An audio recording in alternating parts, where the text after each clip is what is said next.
नमस्कार सांग मैंने देखु ये हूँ महानदी आम मैंने हूँ कैवर्त पिला जेहेतु आम कैवर्त महानदी में माछ मारिबा आमर जीविका तेणु महानदी में आजिकली आग भली माछ होना तथापि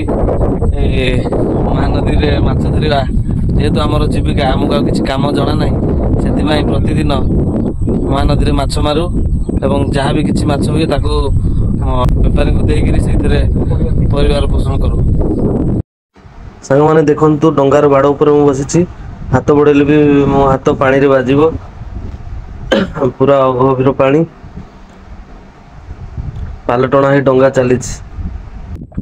पिलाटा बर्तमान हालिया शोई पड़ी बर्तमान आज एति माछ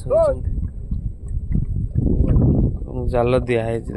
देखु सांग मैंने आज आम मैंने महानदी में जाल बसई पाखापाखि 20 केजी आज देखो